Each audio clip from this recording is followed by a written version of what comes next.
Hi, Jamiel. Welcome to Autism Knows No Borders. Thanks for being here today. Thank you for having me. I'm blessed and very appreciative to be on such an amazing platform as yours. Could you please introduce yourself? Ah, the average man that I am, I'm Jamiel Owens. A lot of people call me Mill, Jay, whatever is comfortable for everyone to call me. I'm a 38-year-old awesome dad. I don't really like to use the word autism too much when describing our awesome children and individuals who are on the spectrum. So I use the word awesome. Um, a couple things about me. I'm an author within the Autism Parenting magazine. I had an article published 2 times. You can always look at those articles that I have. One more important factor is that I'm a husband in today's society. It is very, very frowned upon because of so many things that are going on, but this is a key part of who I am. I'm an advocate for my son, something that I emphasize not only for everybody that's going through this, but also those individuals outside of the community. I'm an advocate for just people who can't quite get the words in order to speak up for their child or others that they love that are on the spectrum. I'm a volunteer firefighter here in Hatfield, Pennsylvania. Just another way for me to give back and serve my community. Uh, Ex corrections officer, so law enforcement is actually in that. Host and creator of what is called the Ausome Show, and what this is a platform for fathers of those awesome children to actually speak when it comes down to feelings, depression, anger, everything that has to do with the diagnosis of autism. And also, shout out to my co host, Ben Hartraff. I am a co host of a show called The Ben and Jay Show, which is through a nonprofit called Access Services. Shout out to my staff over at Access Services. And what we do and what we have been doing is in the midst of COVID-19 is allowing our awesome families within the community to let them know that we have not forgotten them in the midst of such tragic times. So, in a nutshell, I am a public servant. Wow, thanks for that. Thank you. Awesome. Yeah, we'll talk more about your shows and the work that you're doing later on in this conversation. First, let's start with your son. Tell us about Shane. Uh, Shane is an amazing 12-year-old boy that basically pushes me to be better as a man and as a father. He's rambunctious. He's joyful. He's the type that really just want to make sure that everyone is being taken care of. Everyone has a smile on their face, and that they know that he loves them is the most important thing. He's a lover of structure, as so many of our awesome children are. But he is very, very articulate in the way he actually speaks, how he introduces himself to others. He loves trains, simply loves trains, everything about trains. He is a historian of trains already at the age of 12, and just a happy, upbeat child. I've never experienced someone with so much raw emotion of happiness before in my life. Cool. What was it like for you to find out about Shane's diagnosis? It was hard. And this is one of the reasons why I started the Awesome Show. I remember there was a lot of feeling of failure, and this came from just the plight out in the world of that men as men we must produce, and our offspring must be strong, if not stronger than what we are. And getting that diagnosis initially was a blow to my ego. It was something that I did not know how to grasp. I didn't understand. And as many of you awesome parents already know, when doctors, back a couple years ago, when they gave us the diagnosis, it was just it. It was, hey, your child got autism, and here goes some services. Good luck. That was it. How old was Shane at that time? Shane was 3. He was Okay. 3 when he was diagnosed on the spectrum, just as many parents have found that the age of their child has started to develop some signs of being on the spectrum and having them diagnosed. Um, it was a blow. It really was a blow to, I think, more personally me, which we have to separate ourselves as men from that because it now deals solely with the child. We are the support for the child. So it was a crusher. It was something Hmm. that was very, very hard to deal with. And how was your reaction different from Shane's mom's reaction? Oh, very different. I think a lot of people already know, but if you don't know, is that women tend to take this information, this news, a little bit more.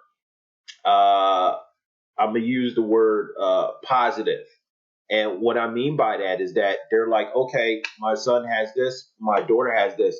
Though I may not agree with you right now, I'm going to find the treatments and everything necessary to make sure that my child will be okay, straight from the door. What happens is that we go through the transition as men of processing this and our own feelings.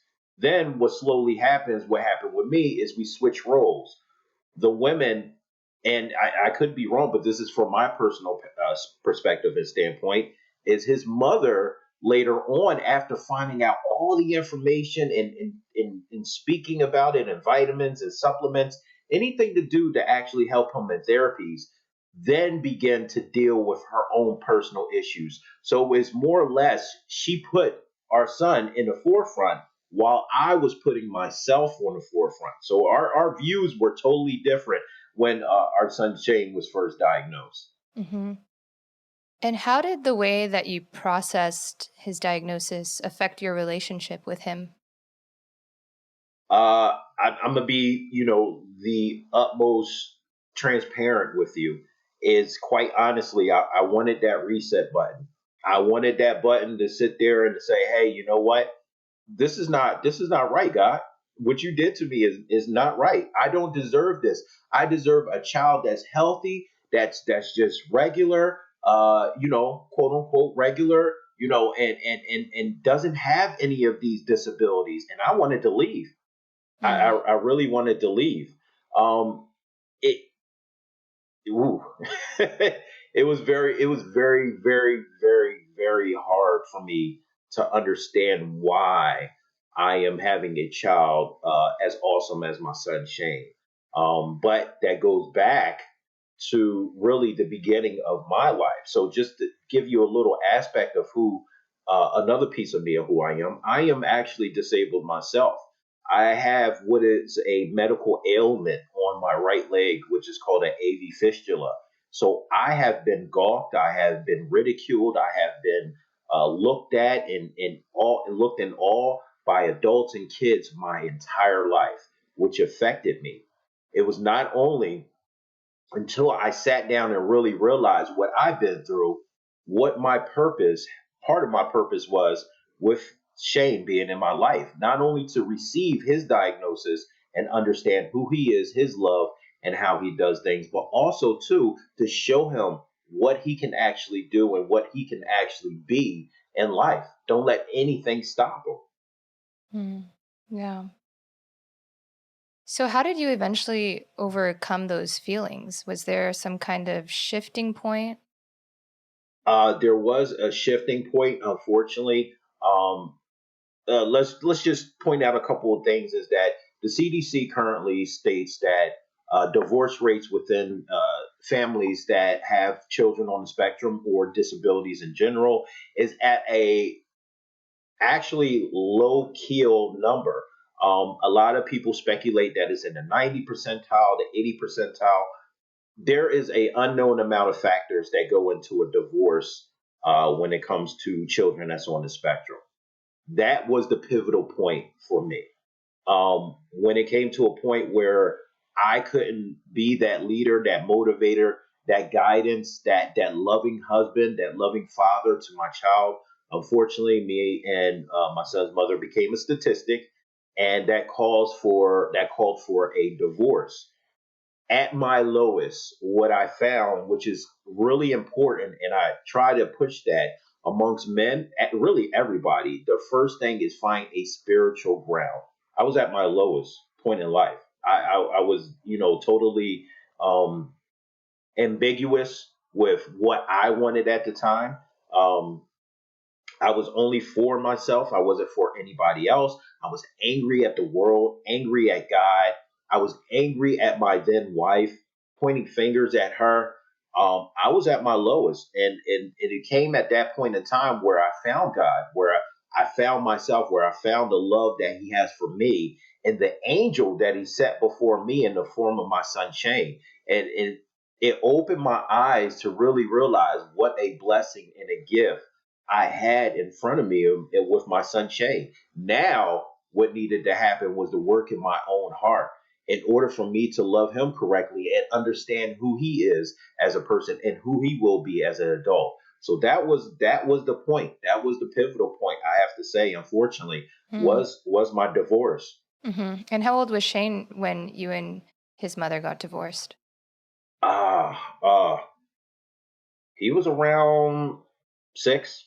Okay, got it. Six years old. So, 2 years after a diagnosis, a lot of things went downhill. And I really, really want people, especially men, to understand families. I want both sides of the family, everybody to listen to this.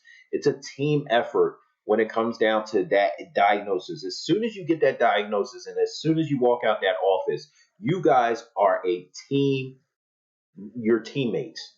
You are husband and wife, but you are teammates now. And your main goal is that child.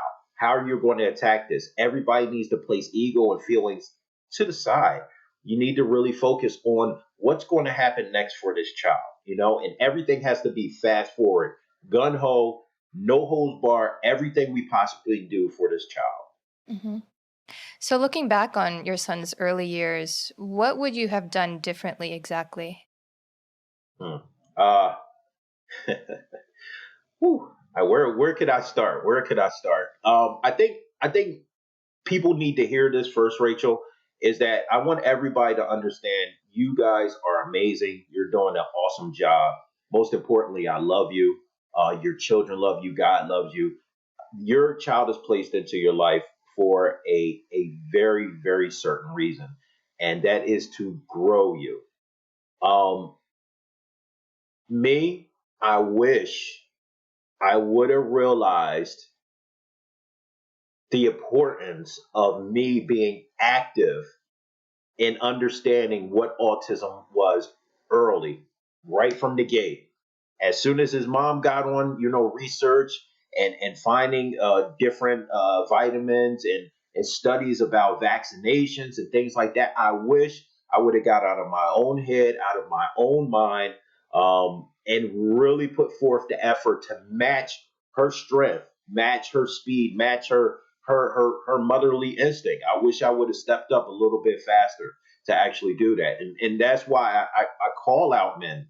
Listen, it's time to stop being boys and really start being those leaders, those motivators, those speakers of our community, and really step out and really take the reins on this. I can't do this alone, and I'm not going to be here forever. So hopefully, with someone seeing this and hearing my voice and seeing me wherever I may be, it will actually convince someone to actually step up. A man, a woman, anybody to step up and really speak out more about that grassroots, that real life autism. We hmm live it. I live it 365. It's not something that's only 1 month out of a year. So be active.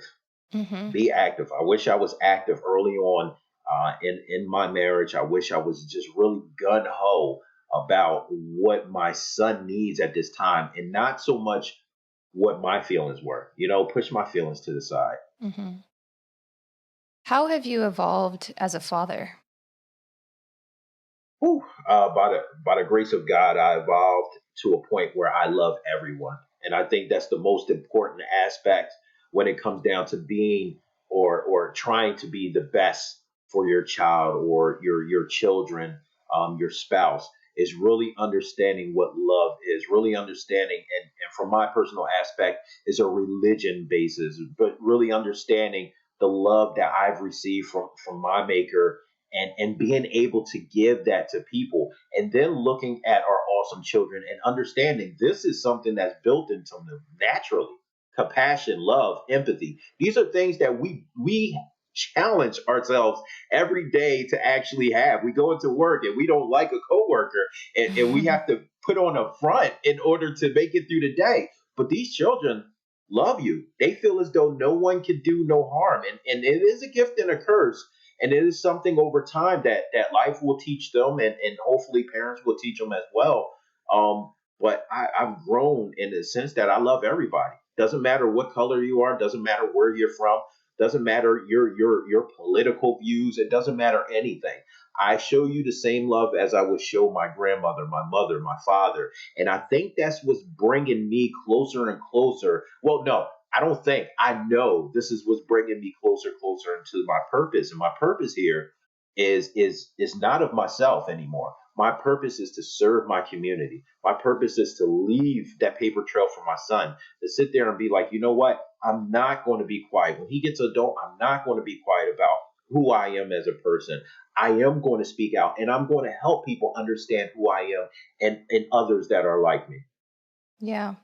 Yeah, I can definitely relate to some of the things that you're saying about um, growing some compassion and empathy for others.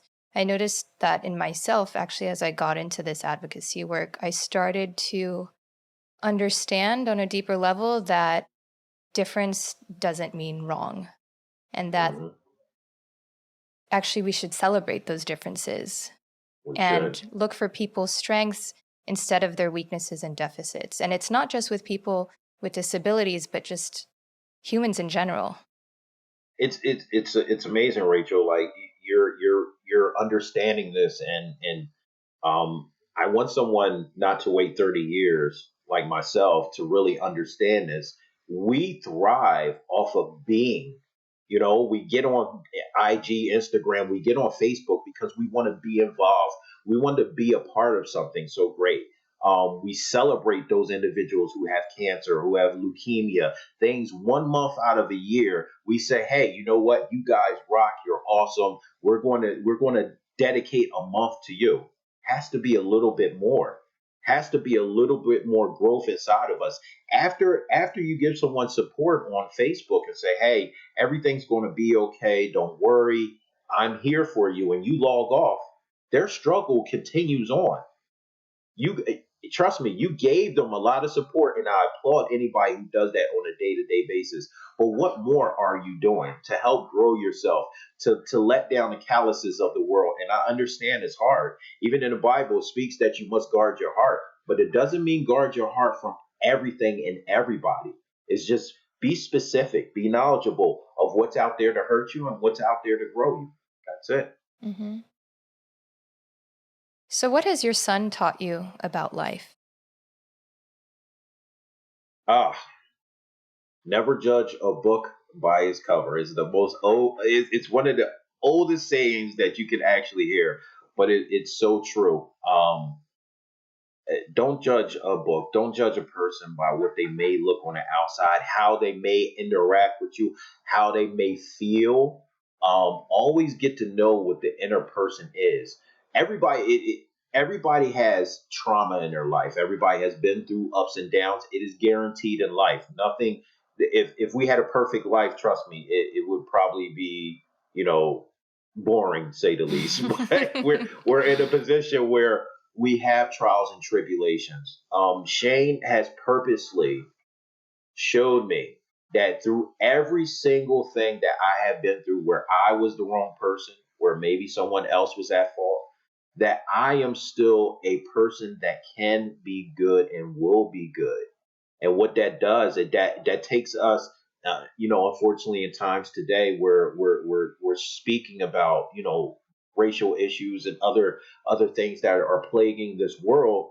It's all about listening. And when you listen, you can't just listen with your ears. You got to listen with your ears your eyes, most importantly, your heart. And you got to listen with your mouth. You got to be able to reiterate everything that you grasp. So when Shane started to become older and be more active and just be a boy, just growing up, there was times that I actually cried. I cried because I knew I was failing as a man. I was failing as a father. I was failing as a provider. And Shane would come out of his room. I don't know how he heard me because I tried to be quiet, and he would give me a hug and he would say, Mm, "Daddy, it's okay." mhm, How could you not understand the message that was given to you right then and there at that moment? That message was basically saying, hey, you know what? Change your heart, open up, see what I see. And that's what he's been doing. He's been showing me. He's given me binoculars into love. It's an amazing feeling. It's something that you get. You know what? Wealth can come today and go tomorrow, but love is a consistent abundance of wealth that will never leave your body. Never. mhm. That's beautiful. Thank you.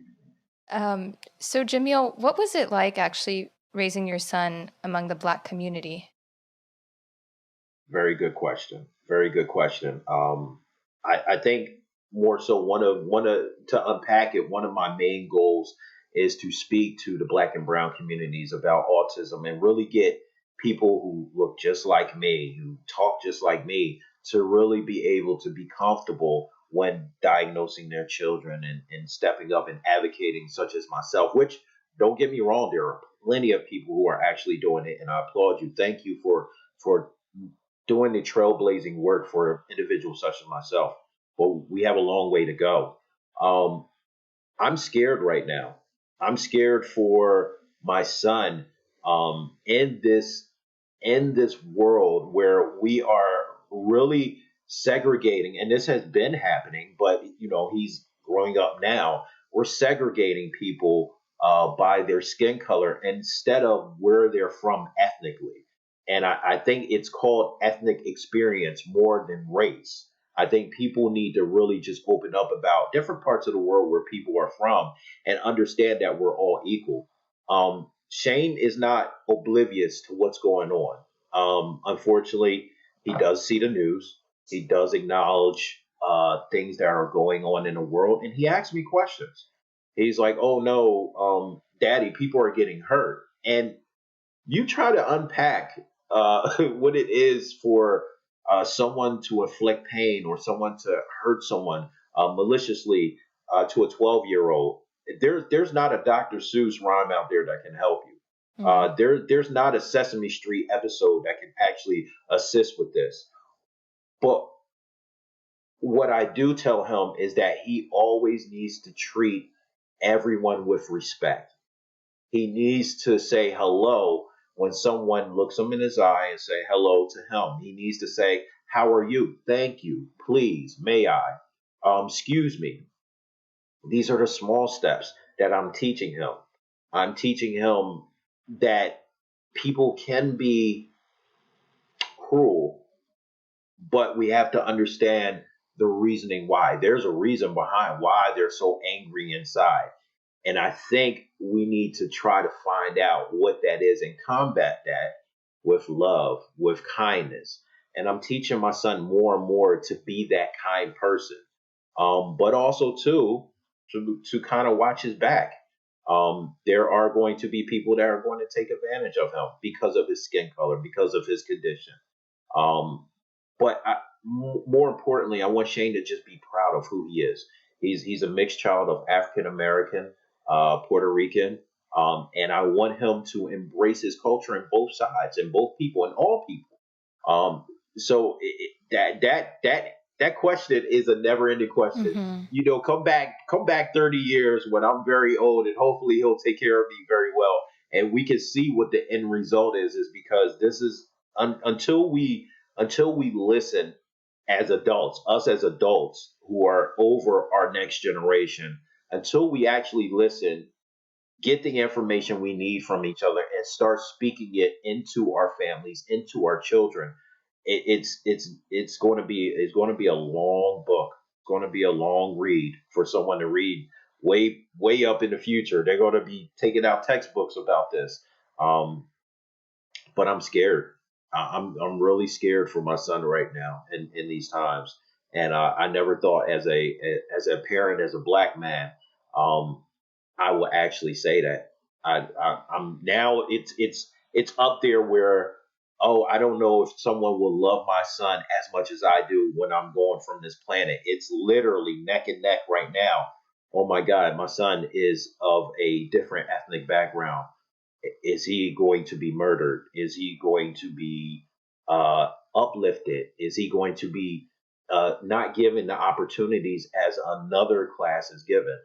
I mean, it's something that we need to really come to some type of resolution and fast. Right, because the statistics are against him. I mean, not just because he's black, but also because he's autistic. So Exactly. the chances of him being approached by law enforcement are even higher than someone without either of those two identities. Exactly, and it's crazy that you mentioned this, and we need to talk about this once again. This is the listening part. Is that law enforcement? I want officers to understand. You're coming from. This is coming from a person that's been in law enforcement. We appreciate what you do. You are placing your life on the line for others every single day. What I think the disconnect with the autism community, what they need to understand is that there is a different approach when it comes to our children that are on the spectrum. The teaching comes not only from a law enforcement perspective, but also it comes from the parents. So we have a due diligence to really speak to the law enforcement. We can't hold dear to disagreements, personal feelings that we have, because we fell into the stigma that law enforcement doesn't care about black and brown people. You understand? Like we have to really teach our children. Okay, when the officer approaches you, keep your hands where they can see them, state your name, and state, hey, I am on the autism spectrum. What would you like for me to do? By you acknowledging that, and with cameras that are on officers these days, you have acknowledged that you don't quite understand what they may be giving as far as commands. Also, too, that lights and sirens are very sensitive to them, so that officer has a due diligence to say, okay, you know what? Go back to the car, cut the lights off. Maybe call in for support if he or she feels as though they can't really handle the situation at hand. So it's we got a lot of unpacking to do all across the board. It's not just a racial thing. It's just policies and procedures. It's a lot of things when it comes to our awesome children and really everyone. So, would you say that officers are getting enough training on how to deal with people with disabilities? No, no, they are definitely not getting enough training, enough real training. Um, I'm going to make this statement. No disrespect to those individuals who are professionals, those individuals who have been doing this for years. Once again, I applaud you. You are the reason why individuals like me has chosen to step up. But individuals like myself, an awesome father from the black and brown community, from a urban setting, which is not really too good, we need to speak to officers too and say, hey, ladies and gentlemen, officers, this is what you can encounter from our children. But this is also what you're going to encounter from a parent such as myself if you get into a confrontation or a meeting with our children. Also, officers, police departments need to hold town halls to invite these parents to speak to them as far as supervisors, training officers, and officers that are on a beat so they can understand from a parent standpoint, okay, I've been looking at this all wrong. I need to really be sensitive when it comes down to an individual who has been identified as being on the spectrum or a individual who has uh, disabilities as far as cognitive learning or social distancing, different things that may arise. A perfect example is our resource officers that are in some schools that are arresting these children just off the basis that a teacher can't control them. A Hmm. teacher can't control them. And a resource officer is advised by the teacher, hey, this child is out of control. I can't control them. The officer comes in, thinks the child is just being deliberately just disobedient and placing cuffs. Can you imagine getting a call from your school saying, hey, your 6 year old daughter or son was placed in cuffs and put into a holding? Can you imagine that? It's happening today. If you go on YouTube and you look it up, it's happening today. One of the most acts that I want you to really look up, and this is for the general audience, is what is called the Baker Act. And this is an act that is implemented down Florida, but it is implemented in every other state, just under a different name, that gives law enforcement, judicial agencies, or someone within control as far as a teacher, the ability to hold a individual without their consent. So this is basically a law, and it's an act. Hey, let's Baker Act them. Hmm. They will come down there. They will put your child in handcuffs. They will question your child, which is not right, and they will detain. The Baker Act allows a individual in law enforcement to detain a individual which they see is not competent as far as mentally to uh, basically represent themselves. That falls in line with children that are on the spectrum, unfortunately, because if you're dealing with children who are on the spectrum, a lot of times they do have issues with social interaction, communication, eye contact, things of those nature. If they have um, a sensory issue when it comes down to noises, the officer's radio. Hmm. It could be so many things that would trigger them off. They will be non-compliant with an officer, and an officer sees this and doesn't have the correct training. As far as our awesome children, they will see that as being combative, and they will place the cuffs on your child. This is a Wow. dangerous line. Hmm. And this goes outside the classroom, also to onto the streets for our older individuals that are on the spectrum. It's dangerous. Yeah. And then they get taken to the station and maybe pressured into, um, how do you say that? They get pressured into, uh, sorry, they get taken to the station and they get pressured into admitting that they've committed a crime which they haven't, just because they want to get out of that situation or they just want to please the officer. And that's absolutely correct. Just bringing awareness to cases like Matthew Russian, Right. which he is a brilliant autistic African American young man who was sentenced to a very, very unjust 50 years in prison. 40 of them was taken off, and he is now serving 10 years in prison for situations such as that. I don't want to go too in depth with it because it is a lot of different aspects and components to it, but please read up on Matthew Russian and individuals who are like Matthew Russian, who may be of different race, because there are individuals like that who are being arrested day by day, and their rights are being thrown away because they don't understand their rights. So Hmm. it's very important that both sides feed in to actually teaching our awesome children, police officers, parents, community about this interaction and why it's so important. Yeah, that's a great point, that we can't just expect officers to go and do the research themselves. No. Right.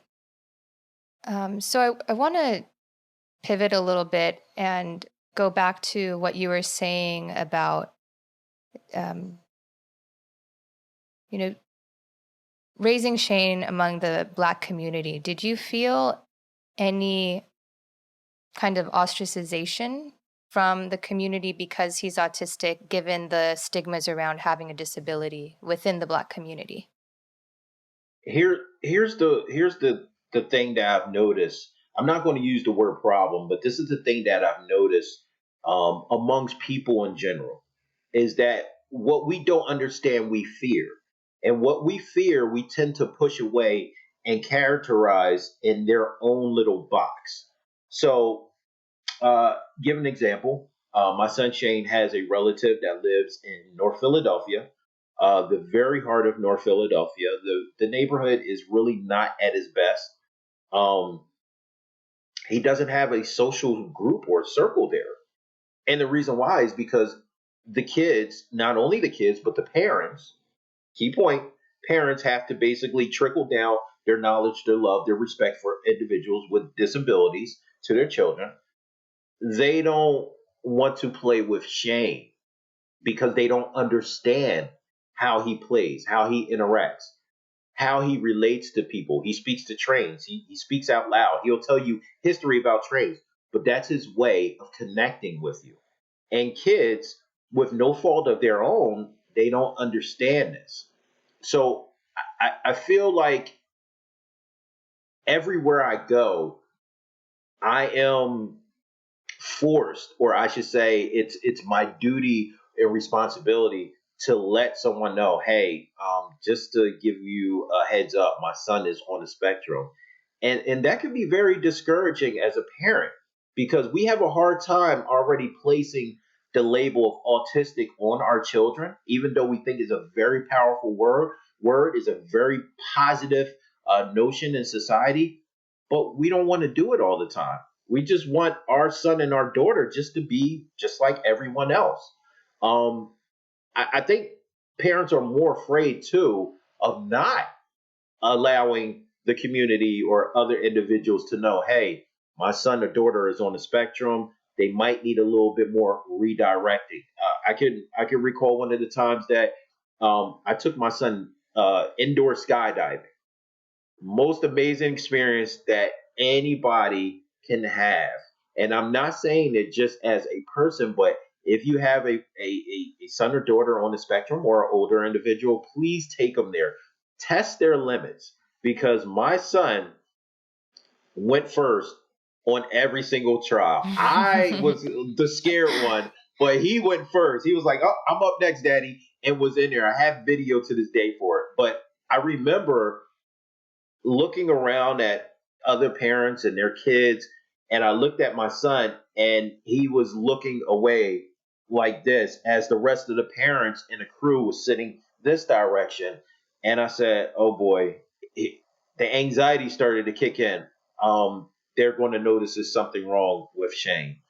So as much as I advocate for a beautiful autism is everything, we're awesome. I'm still a person. I'm still a Hmm. parent, and I have concerns. So I pulled the instructor to the side and I said, "Hey, listen, I'm not sure if you dealt with individuals on the spectrum before, but my son is on the spectrum, so you might have to really redirect them." And that's really, once again, him listening and saying, "Okay, so when we're in the tunnel, I have to take more attention to let him know how to hold his hands, to give me signals, and he'll understand." Well, beknownst to me and the instructor, he got everything on the first try and was perfect with his air skydive. He even wanted to go all the way up, and I said, "Oh no, you're going to give Daddy a heart attack." But I do believe we fear what we don't know. And what we don't know, unfortunately, and we're still unpacking this today as prevalent rates go up, is what is autism? Hmm. We're scared of people who shine bright in other areas, which we call normal. My son is a mathematician. He knows every aspect of trains, their routes, where they're from, when they were actually made. We call that weird. But I challenge people to really look at that. Are we weird, or are the people who are on the spectrum weird? Hmm. We battle with so many things which we can't call our own, and they own things which we lack, and we're still trying to get at. So it's crazy. We need to open up a little bit more. So Yeah. there won't be a feeling like that in our communities, in our world, in the hearts of our parents, such as myself. Mhm. I agree. Yeah. What are some other fun activities you guys like to do together other than skydiving? Well, see, this is the thing too, Rachel. This is another blessing that he has given to me because I was that guy that did not want to do anything, that was afraid to explore outside of my neighborhood, outside of my community. If it was an area that I didn't know anybody, I wasn't going. If it wasn't anybody that looked like me in that area, I'm not going. What he has shown me is to explore something that I have never seen before. Um, Fishing. We go fishing. I hate to be on a boat for the fear of not knowing what is below me. I hate it. I went on a boat last week. Mhm. He has opened up so many things. We've went fishing. We went hiking. I listen. I'm born and bred Houston, Texas, but actually raised in North Philadelphia. I have never went hiking in my life. I love hiking now. I love hiking. Just the nature and everything about it. I love that. Mhm. There's also, well, Home Depot used to do some classes, some interpersonal one-on-one classes, little building workshops, junior building workshops. We've experienced that together where we will make something out of wood, something that we can, like maybe a book holder or a letter holder or something in that nature. Basketball. He loves basketball. I take him out in the court. I shoot basketball. These are the things that I was that guy. I was said, yo, I will never do these things because they don't really interest me. And now I can't get enough of them because he has opened my eyes to look for new things. Oh, and don't forget those train shows. Oh, that is a must that we go to train shows. Unfortunately, they canceled everything because of COVID-19. But the last train show that I went through, I actually learned so much about what brings him joy. But not only that, to see him interact with adults and come up to adults and be like, "Excuse me, do you have the Chessie steam system special? Not the one that was built in the 1700s, but the one that was built later on in the 1850s." And this is an older gentleman who would look at me and smile and have a full blown conversation with my son is the most amazing thing. First off, it teaches me to not be ignorant and not create barriers that do not have to be there. This was a man, a Caucasian male, and my son is an African American and Latino little boy. And they talk about a similar love that they have, and they use expressions. And he looks him in his eye and he gets excited. So it teaches me as a person, not as a man, but let's just speak as a person, to remove these barriers from myself and to be openly expressive with other races, with other nationalities. It pushes me to be a better person. He has done this. I have seen Mhm. this. But he also says there's a whole world out there, Daddy. There's a whole world out there that you need to experience so you can give me the knowledge from that so I can do that for my children when I get older. So it's Mhm. it's it's a list. We have so many things that we do, and I'm thankful. I'm so thankful that he opened up my heart and my eyes to that. That's amazing. All right, Jamil, switching topics. Let's talk about the autism shows that you run. Oh, First, could you tell us more about the Awesome Show? okay. So the awesome show, that's my pride and joy. That is my baby. That is one thing when I leave this planet. I hope that my son understands what his father was doing. What I was doing was leaving a paper trail of my growth in his life, all on camera, all over vocal, with the guests that I interview, everything. Um, it started off online. It was online radio. It was a platform that I felt as though I needed to express. I had very engaging guests. which I still do, but now thanks to social media, I'm able to use IG Live, so you get a more one-on-one personal experience. I started also to the Spotify portion of the Awesome Show, which gives a little bit more in depth and insight. So you can check that out on Spotify as well. Hmm. But the Awesome Show was is really just a makeup of my growth along this journey with my son. Um, we I talked everything about relationships, and it is 100% transparency. You can't love on someone without being 100% transparent. And I use that platform to really speak out about my failures. The reason why my marriage didn't work, which was me, uh, what people need to understand when it comes down to being an awesome parent in a marriage or single. The guest that I had on the show was that average person, me, who I am, just the average working class father who is trying to unpack this community of awesomeness, as I like to say. That's what the platform was for, but also to motivate men using I'm not going to say religious aspects, but using uplifting aspects. My understanding of my religion and that allows me to uplift people in a way that I don't even know how I do it a lot of times, and that's just the God speaking through me, but allows for me to connect with them to understand that there is hope, that there is light at the end of the tunnel, that the feelings that they are feeling is warranted, but we have to overcome that.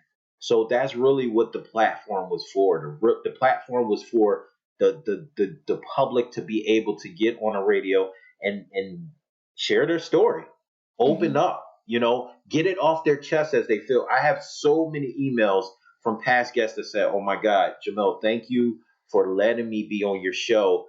I was never able to speak openly about autism before until you asked me to be on your show." And to me, that's me loving on my community. That's me doing what my passion and purpose in life is.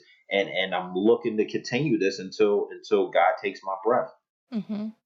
That is such important work for not only for the guests who come on your show and get to express themselves, but for the listeners too, to kind of relate to your stories and feel validated for whatever feelings they were going through, whether it's guilt or a hurt ego, like you were saying, um, and to just be okay with sitting with that. Mhm. And from acknowledging that those feelings are even there, then moving on to healing and taking action to just be better. Yes. So, can you share a story that has left you feeling inspired? I have so many. So many, so many. Okay. So I'm going to share with you. We're being transparent here. I'm gonna Hmm. share with you a personal story. Unfortunately, my mom passed away in 2014 due to cancer. She suffered from many other things, which she was absent from my life. I had 3 months with her. She has stage four. I had 3 months with her, and when I was able to find her because she was living on the streets for so long, I spent every day with her. I told my job, "I'm sorry, you can do whatever you need to do, but I need to be with her. She only has 3 months left." Um, I remember her saying that I want to give it my all. And the passion I've never seen. My mom was a strong woman, a strong woman. I never understood the strength of a woman unlike my mom until I actually had to realize how she was after her passing. And, unfortunately, going into the second month, she realized that it was just too strong for her. I remember going to the hospice facility, and she pulled me to the side. She said, "Sit down." She said, "I want to show you something." And what she pulled out was a certificate to dedicate her life to Christ. You're talking about a woman who lived in this world, who bask in, all the greatness that this world has to offer, and a single mother at that time raising a child with a disability, teaching him how to be strong, teaching him how to be a man. It taught me two lessons in that. The first lesson is never give up. You got to keep on pushing on until God says you can't go on no longer. Keep on pushing up. That was my first lesson. And the second one was that I'm on the right track. Her religious preference was non-denominational. She didn't go to church, quite frankly, nothing. But for her to sit there and bow at the feet of who we see as our king and say, hey, I leave it to you. You take care of my life, really set the tone for me as a man, because it showed me that I can't do this by myself in life. I can't do this by myself in life. So I need a religious aspect, and then I need my son. And by me finding a religious aspect first to help me, it helped me appreciate what my son was doing. So now I understand I need that love from my son, which in turn made sure that I did not leave his side, which in turn made me a husband because I knew how to love a woman, which in turn makes me be on shows like yours to be able to speak out and speak openly. So you see where I'm going with it. There's a Yeah. lot to unpack. I had to learn horrible lessons in life to get the motivation that I needed. And one of the motivations was unfortunately seeing my mom pass away in front of me. Mm. Hmm. Yeah. Well, it sounds like you've found a purpose. Oh yeah. Oh yeah. Everything else is adding on to it, the firefighting, just my average 9 to 5 job, just working. I work in a very, very hands-on industry, construction. And I'm meeting new people every day, new personalities. But the first thing I do every time I meet somebody, regardless if I'm having a bad day or they're having a bad day, hey, how you doing? How's your day going? The first thing, if you would have met me 5 years ago, Rachel, I wouldn't care how your day was. I wouldn't care. We wouldn't even be conversating like this. But you see how much, and I have to give, the glory to God, but my son, how much he opened my heart to be able to do things like this. These kids are amazing, Hmm. amazing.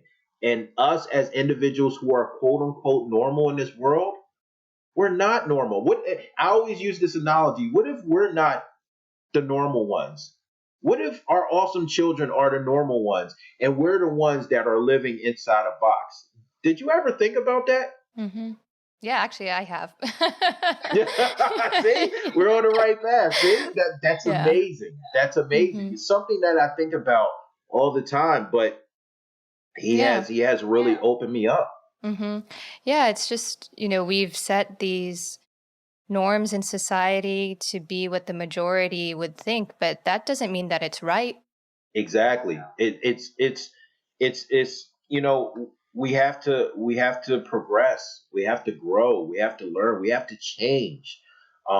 We're not changing anything right now. We're at the biggest stall. You think the economy is bad right now? There's a lot of hearts out here that are bad. That are bad. And in the midst of COVID-19, you should have been getting better. What I mean is that you've been removed from employment. Things that you sit there and you go in and you're like, oh God, I don't want to be here another day. Oh, okay, great. Bang, you're furloughed.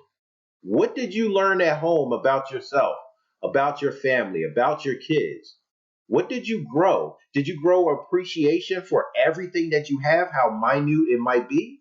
Or did you continue to complain, just like a lot of other people who are still complaining today?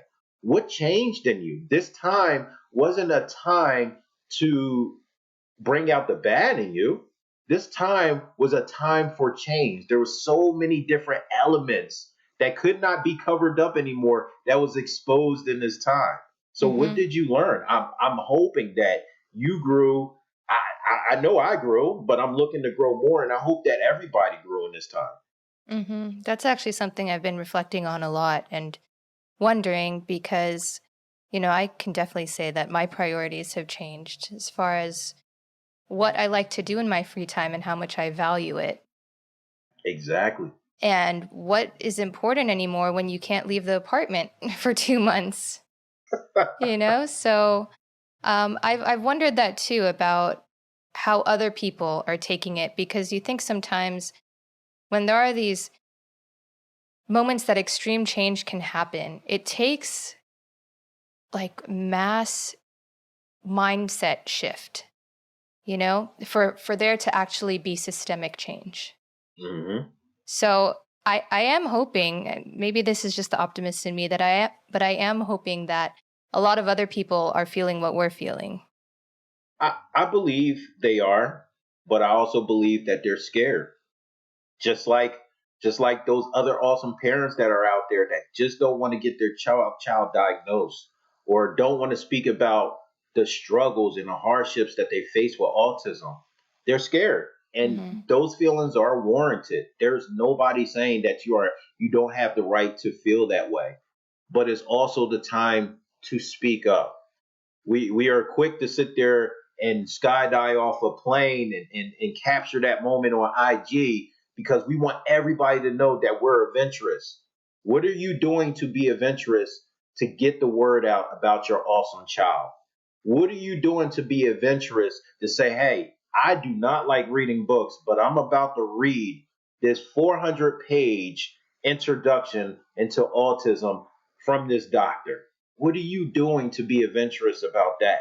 That's Hmm. what I implore people to actually place themselves in. And then after that, what are you doing outside of that to help you grow? You know? Yep. Us speaking about this right now needs to ignite a fire into somebody. Needs to ignite a fire into to a father that basically wrote off their child because they had a disability. Get in contact with that child. Say I'm sorry. Start over again. That's one time you can hit that reset button. I'll allow you to hit the reset button on that. Start over again. Hmm. But it comes down to that mother who is just at their wits' end, who doesn't know if she can go on another day because her child has a severe form of autism and she can't find a partner that will love her and love their child. And it's just too much. Life is too much for her. No, you got to keep on going. You have to. Your child is teaching you so much strength for this world because he's teaching from a love that's not from this world. Remember that. All right, Jamil, before we wrap up, I do want to give you a chance to talk about your other show, the Ben and Jay Show.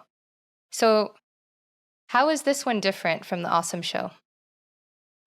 First off, shout outs again to Ben and Jay Access Services. Thank you. This show, the Ben and Jay Show. First off, I am here to support a very good friend, a brother, a family member to me, Ben Hartraff, who was a guest on my show, the Autism Show, along with his dad Glenn, just to speak about a father's perspective and a son, a male perspective as being an autistic himself, an awesome individual.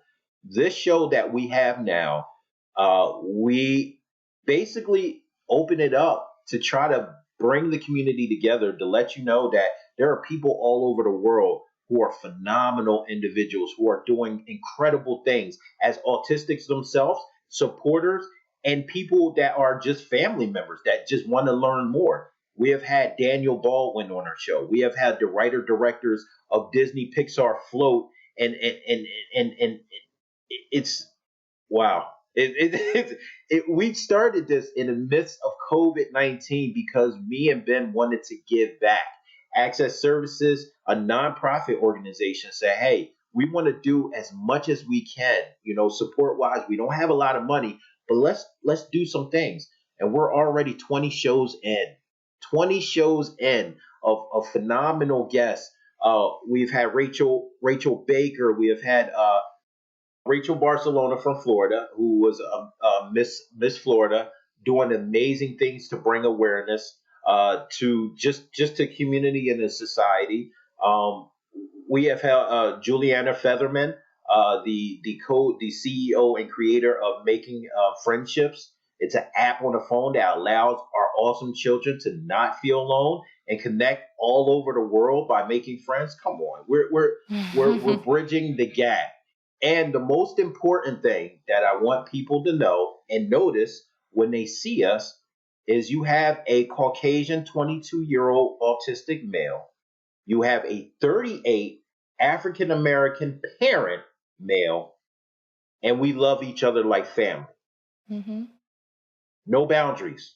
So that's what the Ben and Jay show is. If you got to see us, you gotta log on. You got to see us. You got to support us, but you got to see us. To get the full aspect of what we're doing here. Hmm. I love that. It's so important these days for people to feel connected to a community and have a safe place that they can turn to for resources. It is. It is. I think right now we don't have a safe place. There's we feel as though there's nowhere that we can call home, and I'm here to tell you that there is. It's a religious aspect of it, and when you understand that, your home is right here. It's right here. You got it. You got to unpack it, and when you unpack it, you'll start to see so many places of home, so many pieces of home, and home could be a person, home could be a loved one, home could be a child. Home is our awesome children. That's where we belong at. Just remember that. Hmm. All right, Jamila, I'd like to close with one last question. What advice would you give to fathers who may have just found out that their child is diagnosed with autism? Be there. Um, this is life. There's no reset button on this. Um, your everything you think you've been doing as a father before this diagnosis is nothing compared to what you're going to go through. There's going to be some hard times. There's going to be a lot of triumphs, but I can tell you that it is worth it in the end. You are not alone. What you are an amazing, strong individual. God placed something in your life because He wants you to be stronger. And this is the individual who will help mold you, that awesome child, that beautiful, awesome child.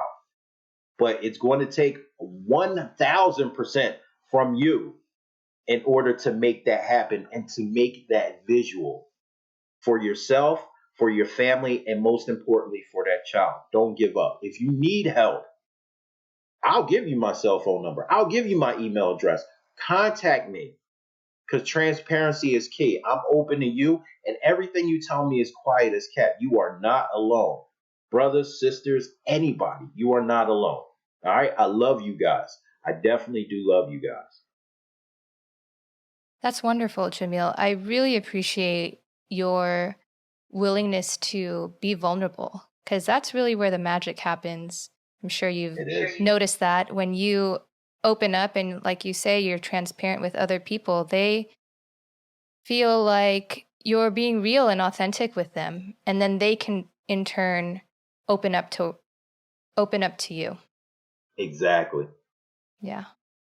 Well, thank you for sharing your stories with us. Thank you. Where can people find out more information about you? Follow me, please, on Facebook at The Ausome Show. That's TheAusomeshow,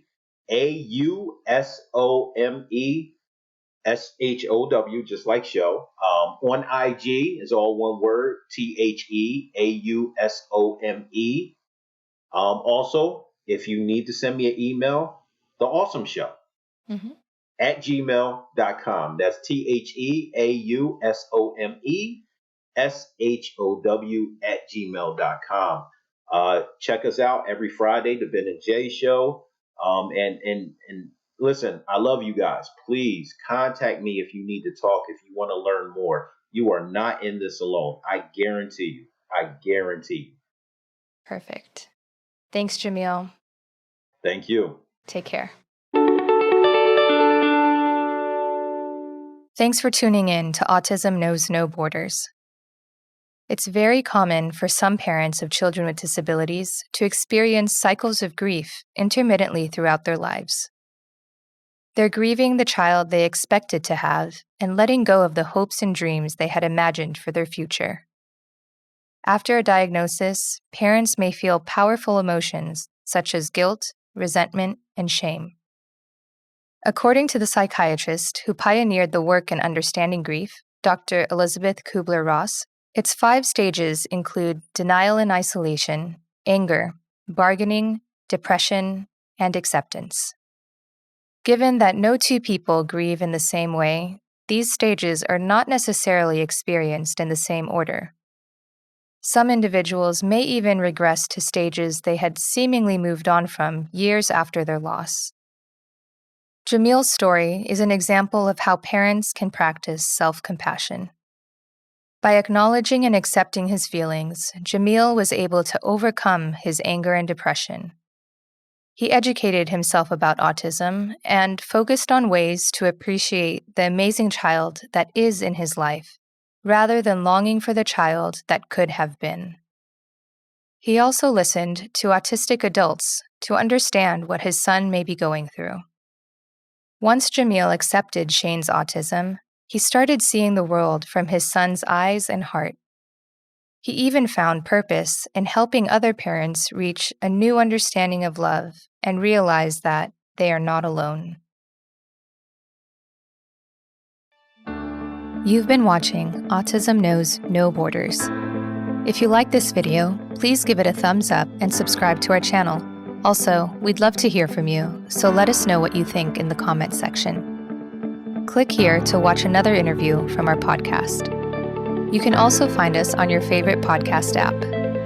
Tune in each week for engaging conversations of how people across the globe are inspiring change and building community. Thanks for watching. Take care.